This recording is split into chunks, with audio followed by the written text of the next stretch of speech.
प्यारे छात्रों नमस्कार। स्वागत है आप सभी का हमारे YouTube चैनल PS क्लासेस पर, जिस पर आज के वीडियो में हम शुरू करेंगे बेटा कक्षा 10वीं गणित NCERT के पहले अध्याय, जिसका नाम है वास्तविक संख्याएं। और उसका आज का टॉपिक रहेगा बेटा यूक्लिड विभाजन प्रमेय का। तो बेटा यूक्लिड विभाजन प्रमेय का क्या है, आज हम जानेंगे इस वीडियो में विस्तार से।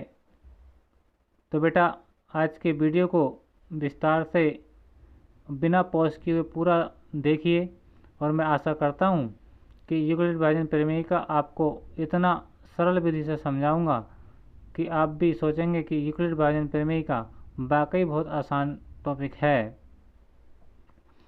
तो बेटा रियलिटी तो वास्तव में बेटा ये है कि यूक्लिड विभाजन प्रमेय के बारे में हम पिछली क्लासों में भी पढ़ चुके हैं, लेकिन फ़र्क पिछली क्लासों में सिर्फ इतना था बेटा कि हमने वहाँ पे इसका नाम नहीं सुना था।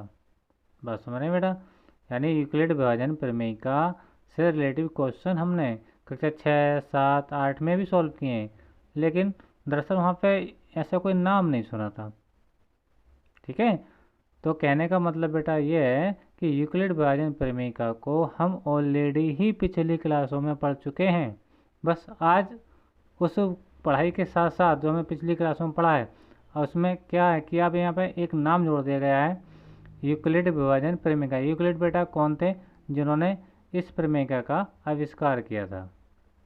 बस समझ रहे बेटा, तो उन्हीं के नाम पर ये प्रमेय का है। क्या इसका स्टेटमेंट है, क्या इसकी रूपरेखा है, आइए देखते हैं इसके बारे में। तो आइए बेटा अपने वीडियो को बिना किसी देरी के शुरू करते हैं। तो पहले मैं बेटा कुछ एग्जाम्पल के माध्यम से समझाने का प्रयास करूंगा, ताकि यूक्लिड विभाजन प्रमेय का जो टॉपिक है बेटा आपको बेहतर तरीके से, अच्छी तरीके से समझ में आ सके। तो आइए बेटा मैं आपको एक दो एग्जाम्पल के माध्यम से समझाने का प्रयास करता हूँ, और मैं आशा करता हूँ कि अगर ध्यान से देखेंगे तो आज के बाद यूक्लिड विभाजन प्रमेय का आपको कभी हार्ड नहीं लगेगी, और इससे रिलेटिव कोई भी क्वेश्चन किसी भी एग्जाम में आएगा तो आज का वीडियो पूरा देखने के बाद बेटा आप क्वेश्चन कभी मिस नहीं कर पाएंगे। ठीक है, चलिए बिना किसी तरीके शुरू करते हैं एक एग्जाम्पल के माध्यम से। यूक्लिड विभाजन प्रमेय को पढ़ेंगे बाद में बेटा, पहले स्टार्ट करते हैं कुछ एग्जाम्पल जो हमने पिछली क्लासों में पढ़े हैं। ठीक है, आइए देखते हैं। तो मान लीजिए कि मैं दो धन पूर्णांक ले रहा हूँ। मान लीजिए मैं दो धन पूर्णांक लिए 4 एंड 9। तो बेटा मैंने यहाँ दो धन पूर्णांक लिए हैं, एक लिया 4 और दूसरा लिया 9। और इसमें खास बात क्या है बेटा, जहाँ जहाँ 9 इज ग्रेटर देन 4। कहने का मतलब बेटा ये है कि 9 4 से बड़ा है। ठीक है, और जैसा कि हमने पिछली क्लासों में पढ़ा है बेटा कि जब दो नंबरों के लिए अगर हमारे मास्टर साहब या हमारे अध्यापक भाग करने के लिए देते थे सवाल, ठीक है, तो हम क्या करते थे कि छोटे नंबर से बड़े नंबर को क्या देते थे बेटा, भाग देते थे। बस मेरे मेरी, यानी हमेशा छोटे नंबर से बड़े नंबर को क्या देते थे, भाग देते थे। ठीक है, अच्छा अब यहाँ पे छोटा नंबर क्या है बेटा आपका 4 है, और बड़ा नंबर क्या है बेटा आपका 9 है। ठीक है, तो हम वही प्रक्रिया अपनाने जा रहे हैं बेटा जो हमने पिछली क्लासों में पढ़ी है, और इसीलिए मैंने बोला था बेटा कि यूक्लिड विभाजन प्रमेय को हम एक बार यानी पिछली क्लासों में पढ़ चुके हैं। बस यहाँ एक नाम के साथ पढ़ रहे हैं तो आपको थोड़ा अजीब सा लग रहा है। ठीक है, तो आइए देखते हैं क्या रहे हैं हम इसके बारे में। अगर हम 9 को 4 से बेटा डिवाइड करें तो 4 2 जा 8, यानी 4 दूनी 8। अब इसको सब्ट्रैक्ट करेंगे, मतलब घटाएंगे, तो देखिए यहाँ पे घटने के बाद मुझे रिमाइंडर यानी शेषफल 1 प्राप्त होता है। तो ये तो बेटा आपकी संपूर्ण जानकारी में बात है, ये आपने खूब बार पढ़ा भी है, और पिछली क्लासों में एक नहीं कई क्वेश्चन आपने इस तरीके से सॉल्व किए हैं। तो बेटा अब मेरे पास दो पूर्णांक थे 9 और 4, लेकिन बेटा अब मुझे दो पूर्णांक और मिल गए हैं। वो कौन से हैं? एक तो 2 यानी जो भागफल है, और एक 1 और जो इसका शेषफल है। बात समझ में आई बेटा? अब यहाँ पे जो 4 है बेटा, ये 4, ठीक है, ये क्या है बेटा? भाजक है। क्या है? भाजक है, ठीक है। और ये जो 9 है बेटा, क्या 9, ये है भाज्य। क्या है? भाज्य। अच्छा ये 2 है बेटा, 2 है जो आपका बेटा जो आया है भागफल। क्या आया है?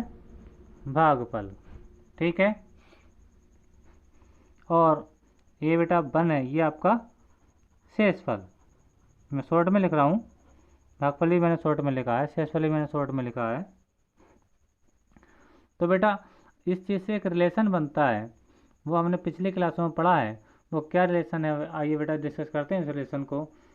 वो यहाँ पे मैंने लिख भी रखा है बेटा। क्या होता है? भाज्य बराबर भाजक गुणा भागफल प्लस शेषफल। बात समझ रहे हैं? यानी हमने इस सूत्र को पिछली क्लासों में पढ़ा है। और जहाँ शेषफल जो होता है बेटा, शेषफल हमेशा 0 के बराबर भी हो सकता है, 0 से बड़ा भी हो सकता है, लेकिन छोटा हमेशा किससे होगा? भाजक से छोटा होगा। कहने का मतलब मेरा बेटा ये है कि शेषफल हमेशा भाजक से छोटा होगा। वो 0 के बराबर भी हो सकता है, 0 से बड़ा भी हो सकता है। बात समझ में आई? अब देखिए मैं क्या कह रहा हूँ कि अगर मैं 4 से 9 को भाग देता हूँ, 4 से 9 को भाग देता हूँ, तो मुझे क्वोशिएंट कितना मिला? भागफल मिला 2, शेषफल मिला 1। तो बेटा ये जो शेषफल है 1 अपने भाजक से 4 से छोटा है कि नहीं है? तो यही तो बात इस फार्मूले में कही गई है कि शेषफल जो होता है हमेशा भाजक से छोटा होता है। बात समझ में आई? अगर मैं 9 की जगह बेटा 10 कर लूँ, कितना कर लूँ? 10 कर दूँ, तो 4 दूनी 8, फिर आपका शेषफल कितना आएगा बेटा? 2 आएगा। तो 2 भी तो बेटा किससे छोटा होगा? 4 से छोटा होगा। बात समझ रहे हैं? तीसरी बात, अगर मैं 9 की जगह बेटा 11 कर लूँ यानी 11 कर लूँ, और मैं फिर 4 से भाग देता हूँ बेटा, तो जब मैं 11 से जब 2 बार भाग देने के बाद घटाऊँगा तो मुझे कितना प्राप्त होगा? 3 प्राप्त होगा। तो 3 भी बेटा 4 से कम होगा। ठीक है, समझ रहे हैं आप मेरी बात? अच्छा अगर मैं यहाँ पे पूरा कितना कर दूँ? 12 ले लूँ, 12, तो 4 की भाग 12 में पूरी पूरी चली जाएगी बेटा, 4 तिया 12। तो बेटा मुझे शेषफल क्या मिलेगा? 12 में से 12 घटाऊंगा तो शेषफल मुझे क्या मिलेगा? शून्य मिलेगा। अब शून्य भी मिलेगा शेषफल मुझे, तो बेटा शून्य भी तो शेषफल शून्य है, ठीक है, तो है तो भाजक से छोटा, तो इसीलिए तो कहा गया है बेटा कि शेषफल शून्य भी हो सकता है, शून्य से बड़ा भी हो सकता है, लेकिन हमेशा भाजक से छोटा ही होगा। कहने का मतलब मेरा बात ये है, अगर बेटा 4 से मैं किसी संख्या को भाग करूं तो मुझे शेषफल शून्य भी प्राप्त हो सकता है, और 1 भी प्राप्त हो सकता है, 2 भी प्राप्त हो सकता है, 3 भी प्राप्त हो सकता है, ठीक है, लेकिन कभी मुझे शेषफल 4 के बराबर या 4 से अधिक प्राप्त नहीं होगा। ठीक है, बात समझ में आई बेटा? तो इसी फार्मूले को देखिए कैसे सेटिस्फाइज करते हैं। तो मैं लिख के दिखा रहा हूँ आपको। भाज्य बराबर होता है, भाज्य बराबर भाजक गुणा भागफल प्लस शेषफल। मैं शॉर्ट में लिखा हूँ बेटा शेषफल। तो भाज्य बेटा अपना कितना है? 9 है। भाजक कितना है आपका बेटा? 4 है। भागफल कितना आया बेटा आपका? 2 प्लस शेषफल कितना आया? 3, सॉरी 1। कितना आया शेषफल अपना? 1 आया है। ठीक है, तो देखिए 9 में से उतारता हूँ, कॉपी कर देता हूँ, 4 दूनी 8 और 1 ये आ गया बेटा 1, और 9 इजिकल टू 8 और 1 कितना हो गया बेटा? 9 हो गया। तो आप देख रहे हैं कि जो LHS थी वही RHS है, यानी बायां पक्ष दायां पक्ष के ठीक बराबर आ रहा है। अगर बेटा ये बायां पक्ष दायां पक्ष के ठीक बराबर आता है तो अपने भाग के सवाल में कोई भी त्रुटि नहीं हुई है। बात समझ में आई? अब खास बात क्या है बेटा, इतनी बात तो मैंने पढ़ाई यूक्लिड विभाजन परिमेयिका से पहले, तो उसका क्या मतलब था? उसका मतलब बेटा समझें कि बेटा जब हमें दो धन पूर्णांक ज्ञात थे 4 और 9, जब हमने 9 को बेटा 4 से डिवाइड करा तो दो नए नंबर प्राप्त हुए 2 और 1, जहाँ पर 2 क्या था आपका बेटा डिवाइजर यानी भाजक था, सॉरी क्यूसेंट, यानी क्या था क्यूसेंट, क्यूसेंट मतलब भागफल, और आपको मिला है 1 यानी रिमाइंडर यानी शेषफल। तो दो नई संख्याएं प्राप्त हो गई जो इस सूत्र क्या करती हैं बेटा, सेटिस्फाइड करती हैं। अगर गलती से अगर आपने 4 से भाग करने के बाद, ठीक है, 9 को भाग करी और आपने भागफल 2 के अलावा कुछ और लिखा या शेषफल 1 के अलावा कुछ और लिखा, तो बेटा ये सूत्र जो है सेटिस्फाइड नहीं हो पाएगा। तो कहने का तात्पर्य बेटा ये है कि अगर मैं 4 से 9 को डिवाइड करूँगा तो मुझे भागफल 2 प्राप्त होगा और शेषफल 1 प्राप्त होगा। अर्थात इन दोनों की संख्याओं के अलावा यानी भागफल 2 के अलावा और शेषफल 1 के अलावा कोई तीसरी अलग संख्या प्राप्त नहीं होगी। यानी ये अपने आप में क्या है, स्पेशल हैं, विशिष्ट हैं, अद्वितीय हैं। बात समझ रहे हैं? ठीक है, तो ये थी एक एग्जाम्पल की बात। तो आइए आप शुरू करते हैं अपना टॉपिक यूक्लिड विभाजन प्रमेयिका। अगर ये आपको बेटा समझ में आया है तो मैं आशा करता हूँ कि यूक्लिड विभाजन प्रमेयिका अब आपको बहुत ही अच्छे से समझ में आएगा। तो आइए शुरू करते हैं अपना टॉपिक।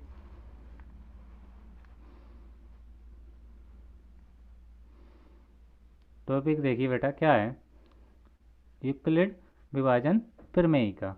तो मैंने क्या लिखा, इस प्रमेयिका के अनुसार दो धनात्मक पूर्णांक ए और बी, जैसे बेटा अभी आपको क्या मिला था 4 और 9, जहाँ ए इज ग्रेटर देन वी, कहने का मतलब अभी हमने पढ़ा था कि दो नंबर लिए थे, एक 9, तो 9 बड़ा था किससे, 4 से। ठीक है बेटा, तो वही चीज़ ये है, दिए होने पर संबंध यानी जो ये रिलेशन है यूक्लिड विभाजन प्रमेयिका का वो क्या है, ए बराबर बी गुणा क्यू प्लस आर, बात समझ रहे हैं, और आर यानी रिमाइंडर जो हमेशा जीरो के बराबर भी हो सकता है बेटा, जीरो के बराबर भी, बड़ा जीरो से बड़ा भी हो सकता है, लेकिन भाजक से हमेशा छोटा होगा, यानी बी से हमेशा छोटा होगा।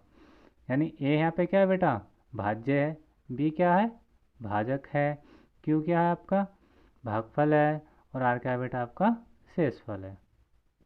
ठीक है, वो मैंने अभी नीचे लिख कर दिखाया भी है कि आपका जो क्रम से जो नंबर शो कर रहा है, ए आपका क्या है बेटा, भाज्य है, बी आपका भाजक है, क्यू आपका क्या है, भागफल है, और आर आपका शेषफल है। बात समझ रहे हैं? तो उसी चीज़ को मैं दोहरा रहा हूँ बेटा, आप समझे ध्यान से कि कि ये जो रिलेशन है ए बराबर बी गुणा क्यू प्लस आर, ठीक है, आर का मान हमेशा भाजक से छोटा होगा यानी बी से छोटा होगा, और जीरो के बराबर भी हो सकता है, वो जीरो से बड़ा भी हो सकता है। ठीक है, को संतुष्ट करने के लिए दो धन पूर्णांक, दो अन्य धन पूर्णांक की और ज्ञात क्यू व आर ज्ञात किए जा सकते हैं जो कि अद्वितीय हैं, अर्थात इनका अस्तित्व है।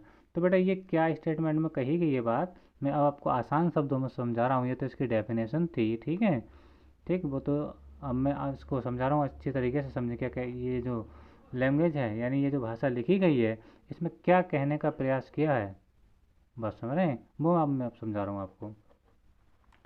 तो मान लीजिए बेटा कि आपने दो धन पूर्णांक लिए थे ए और बी, क्या लिए थे बेटा, ए और बी लिए थे, ठीक है, जहाँ बी क्या था आपका बेटा, भाजक था, यानी बी जो था आपका बेटा भाजक था, और ए जो था आपका भाज्य था, यानी ए बड़ा था और बी छोटा था। अब हम क्या करेंगे बेटे, छोटे नंबर से बड़े नंबर को करने वाले, भाग करने वाले। तो आइए देखते हैं क्या है भाग की प्रक्रिया बेटा। देखिए कि जब मैं बी से यानी भाजक से भाज्य को, किसको, भाज्य यानी ए को जब मैं भाग दूंगा, तो हालांकि भाग दे तो नहीं पाऊंगा, कोई मुझे कॉन्स्टेंट न्यूमेरिकल वैल्यू नहीं है मेरे पास, तो मैंने मान लिया वो क्यू टाइम्स गया, कितने टाइम्स गया, क्यू टाइम, यानी क्यू बार भाग दी बी से, जब मैंने ए को भाग दी तो कितनी बार भाग गई बेटा, क्यू बार भाग गई, और जब मैंने उसको जो घटा कर देखा तो शेष पहले क्या आया बेटा, आर आया। इस बात को समझे बेटा कि यहाँ पे कोई मेरे पास न्यूमेरिकल वैल्यू नहीं है, फिर भी एक एग्जाम्पल के माध्यम से समझा रहा हूँ कि जब मैं बी से, जैसा ही मैंने 4 से ए को यानी जैसे 9 को भाग दी थी तो 2 बार गया था, तो यहाँ कितनी बार गया, क्यू बार गया, ठीक है बेटा, यानी कि जो आपका क्या भागफल है। और वहाँ पे जब हमने घटा कर देखा तो बनाया था भी एग्जाम्पल में, तो यहाँ पे क्या है बेटा, आर आया है। ठीक है, तो इन जहाँ पे ए क्या है आपका बेटा भाज्य है, बी क्या आपका भाजक है, और क्यू आपका क्या है बेटा भागफल है, और आर आपका क्या है शेषफल है। ठीक है, तो इस यूक्लिड विभाजन प्रेमिका इसका जो स्टेटमेंट मैं आपको पढ़ा चुका हूँ पहले ही। अब जो मेन फार्मूला वो ये है, ए बराबर बी गुणा क्यू प्लस आर। ठीक है, आर का मान हम हमेशा भाजक से यानी बी से छोटा होता है, वो जीरो से बड़ा भी हो सकता है, जीरो के बराबर भी हो सकता है। जहाँ ए क्या आपका बेटा भाज्य है, बी आपका भाजक है, क्यू आपका भागफल है, तथा आर आपका शेषफल है। ठीक है बेटा, तो यही थी बेटा यूक्लिड विभाजन प्रमेय का। आशा करता हूँ बेटा कि ये टॉपिक आपको अच्छे से समझ में आया होगा। अगर एक बार नहीं आया तो मुझे कमेंट करके ज़रूर बताइए कि मैं इसको दोबारा एक्सप्लेन में बता सकूँ। तो आज के वीडियो में बेटा बस इतना ही। अगर आप हमारे चैनल पर नए हैं तो आप हमारे चैनल को सब्सक्राइब कीजिए, लाइक कीजिए और बेल आइकन का बटन ज़रूर दबाइए ताकि हमारी आने वाली वीडियो का नोटिफिकेशन आपको सबसे पहले प्राप्त हो। तो बेटा आज की वीडियो में बस इतना ही। धन्यवाद।